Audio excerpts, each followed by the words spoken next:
करने के लिए उसने एलेना के बच्चों की मदद ली, क्योंकि अगर वो उनकी मदद से बीते हुए कल में जाएगा तो ये पक्का हो जाएगा कि वो फ्यूचर में पैदा होंगे, क्योंकि अगर वो ना होते तो वो कभी पास्ट में पहुंच ही ना पाता। अब तीनों ने मैप का इस्तेमाल करके एक बीच का रास्ता ढूंढा जो थियो के हिसाब से एक टाइम पोर्टल है। उसकी मदद से वो 1990 में वापस जा सकता है। एक्साइटेड होकर थियो ने बीच के पानी में छलांग लगा दी और ना चाहते हुए भी ब्रेंडा और नेथन को उसके साथ कूदना पड़ा। किनारे पर पहुंचते ही वो सब हैरान रह गए, क्योंकि वो शहर जहाँ से वो आए थे वहाँ अब सिर्फ पहाड़ थे, जिससे ये पता चला कि अभी वहाँ पर शहर बसा ही नहीं है। मतलब वो पास्ट में तो पहुंच चुके थे, लेकिन बदकिस्मती से 1990 की ये लोग और भी पीछे 1949 में आ चुके हैं। अब एक अनजान जगह पर फंसे हुए वो तीनों ये समझने की कोशिश कर रहे थे कि आखिर उनके साथ हुआ क्या। दरअसल इन तीनों ने दूसरी तरह के पोर्टल का इस्तेमाल किया था जो उन्हें किसी भी रैंडम समय में पहुंचा देता है।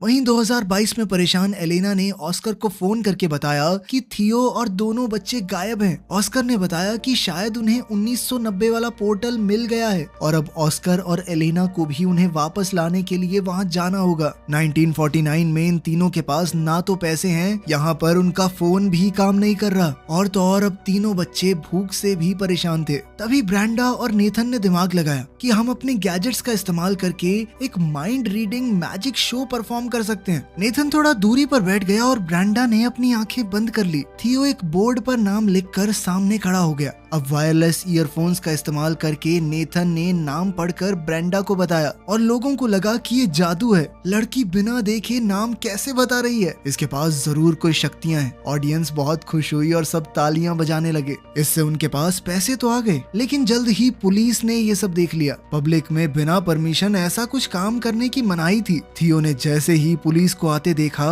उसने अपने साथियों को वहां से भागने का इशारा किया और तीनों तो किडनैप कर लिया और किसी अनजान जगह पर ले गया, जिससे अब इन बच्चों की जान पहले से और भी ज्यादा खतरे में थी। उधर 2022 में थियो और एलेना को 1990 के पोर्टल की एंट्री मिल गई। दोनों ने हाथ पकड़े और पोर्टल में कूद गए। एलेना सच में टाइम ट्रैवल करके ऐसा महसूस कर रही थी मानो सपना देख रही हो। 1990 में थियो के मिसिंग पोस्टर हर जगह लगे हुए थे। 1949 में बच्चों को किडनैप करके वो आदमी एक ऐसी गैंग के पास ले आया जो सरकार के विरुद्ध थी। गैंग के लीडर ने पूछा कि इन बच्चों को यहाँ क्यों ले आए, तो इस आदमी ने बताया कि ये बच्चे गैंग का सीक्रेट कोड जानते हैं। थियो ने कंफ्यूजन में पूछा कि कौन सा सीक्रेट कोड वर्ड। उस आदमी ने बताया कि जो सीटी की आवाज थियो ने पुलिस से भागने के लिए निकाली थी वो इस गैंग का कोड वर्ड है। ये सीटी थियो को उसकी दादी ने सिखाई थी। तभी गैंग की एक जवान औरत वहाँ आई। ये थियो की दादी है जब वो जवान थी। थियो को पता चला कि उसकी दादी कभी इस गैंग की मेंबर थी। यहीं से उन्होंने वो सीटी बजानी सीखी है और उनसे थियो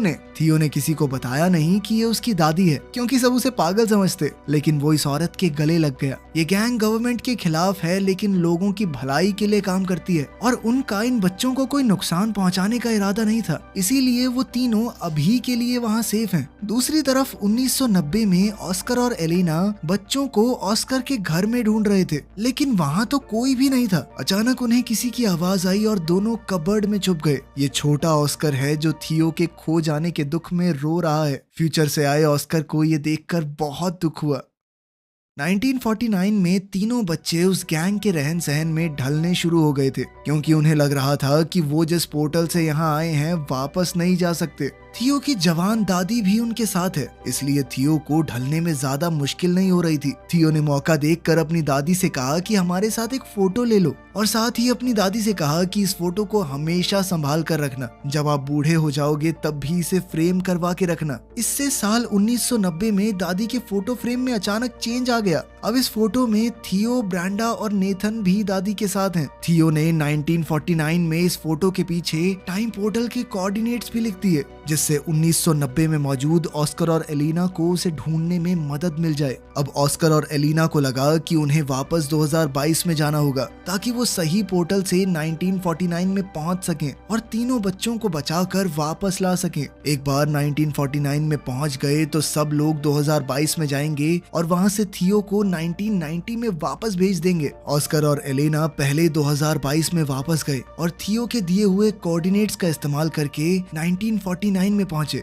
वहां थियो ने दादी की गैंग के मेंबर्स को बताया कि उसका भाई ऑस्कर उसे लेने आएगा, इसलिए दो लोग पहले ही वहां खड़े थे। दादी की सिखाई हुई सीटी जब इन लोगों ने बताई तो उसका रिस्पॉन्स ऑस्कर ने वैसी ही सीटी बजा कर दिया, जिसके बाद ऑस्कर और एलेना को दादी की गैंग के पास ले जाया गया। एलेना अपने बच्चों को ठीक हालत में देखकर बहुत खुश हुई, लेकिन थियो अब वापस नहीं जाना चाहता था। उसे अब 1949 में ही अच्छा लग रहा था। ऑस्कर को यह सुनकर बहुत बुरा लगा। उसने थियो से कहा कि माना भाई हम दोनों लड़ते हैं, लेकिन इसका मतलब ये तो नहीं कि एक दूसरे से प्यार नहीं करते। वो नहीं चाहता उसका छोटा भाई उसे छोड़ी। वहाँ उनकी यंग दादी आ गई। ऑस्कर उसे देखकर हैरान था, लेकिन कुछ बोला नहीं। अब इन सबको 2022 में वापस जाने का टाइम पोर्टल ढूंढना है, इसलिए गैंग का एक आदमी उन्हें गाड़ी में छोड़ने जा रहा था। ये आदमी और कोई नहीं बल्कि ऑस्कर और थियो के दादाजी हैं। जल्द ही उन्हें 2022 में वापस जाने का पोर्टल मिल गया और अब ऑस्कर ने थियो को वापस 1990 में भेजने की तैयारी कर ली। वो वाला पोर्टल वो पहले ही ढूंढ चुके थे उस कंस्ट्रक्शन साइट पर।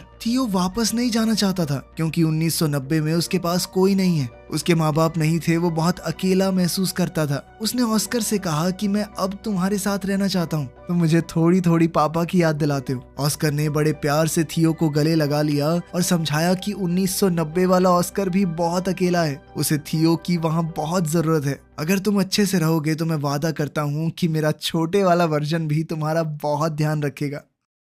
ना चाहते हुए भी थियो 1990 में चला गया, जहां उसके वापस आने से ऑस्कर की खुशी का ठिकाना ही नहीं रहा और उसकी दादी ने भी उसे बहुत प्यार किया। जब थियो से पूछा गया कि वो कहाँ था, तो उसने दादी को एक झूठी कहानी सुना दी कि उसे एक गैंग ने किडनैप कर लिया था। थियो के जाने से परेशान और कंफ्यूज्ड अब ऑस्कर भी इस बात पर भरोसा करने लगा कि शायद उनकी माँ सच में उन्हें छोड़कर चली गई है और फ्रस्ट्रेट होकर माँ की किताबों को उसने फेंकना शुरू कर दिया। लेकिन थियो ने वहां आकर अपने टाइम ट्रैवल की पूरी कहानी ऑस्कर को बताई। उसने ऑस्कर को 2022 का फोन भी दिखाया। ऑस्कर को उसकी कहानी पर पूरा भरोसा तो नहीं हुआ, लेकिन फोन देखने के बाद वो उसकी बात को झुकला भी नहीं पाया। दोनों भाइयों ने अब कभी भी टाइम पोर्टल का इस्तेमाल ना करने का फैसला किया और वर्तमान समय में खुश रहने का वादा भी। अब 2022 में दोनों भाई एक साथ हैं और जैसे ही घर की घंटी बजी, थियो ने ऑस्कर का मजाक उड़ाते हुए कहा कि तुम्हारी गर्लफ्रेंड एलेना आई होगी। थियो ने ऑस्कर से कहा कि अब तो अपने मन की बात बता दे उसे, डाइवोर्स भी हो गया उसका। थियो ने जानबूझकर ऑस्कर को पहले ये सब नहीं कहा, क्योंकि अगर वो ऐसा कर देता तो एलिना के बच्चे कभी पैदा ही ना होते और एलिना की जिंदगी पूरी तरह बदल जाती, जो उसने वादा किया था कि वो नहीं बदलेगा। लेकिन अब बिल्कुल सही वक्त था, बच्चे भी पैदा हो चुके, डाइवोर्स भी हो गया। ऑस्कर ने जैसे ही दरवाजा खोला तो एलेना बाहर ही खड़ी थी और यहाँ से इनकी जिंदगी को एक नया मोड़ मिल सकता है। अब आखिर में सीन बहुत ही पुराने वक्त का दिखाया जाता है। एक पोर्टल खुला और उसमें से एक औरत निकली। ये वक्त बहुत पुराना है और लोगों को साइंस के बारे में कुछ भी नहीं पता। ये औरत कोई और नहीं बल्कि थियो और ऑस्कर की माँ है। दिखाया जाता है कि वो एक साइंटिस्ट है, तो वो लोगों को साइंस के बारे में पढ़ाने लगी, जिससे फ्यूचर में बहुत ज्यादा बदलाव आ सकता है। यहीं पर कहानी खत्म होती है। तो आपके हिसाब से क्या थियो को अपने भाई को पहले ही मना लेना चाहिए था कि लड़की से बात कर ले? हो सकता है उसका कभी डाइवोर्स ही ना होता और वो खुशी खुशी रहने लगते। कमेंट्स में जरूर बताना। मिलते हैं अगली वीडियो में।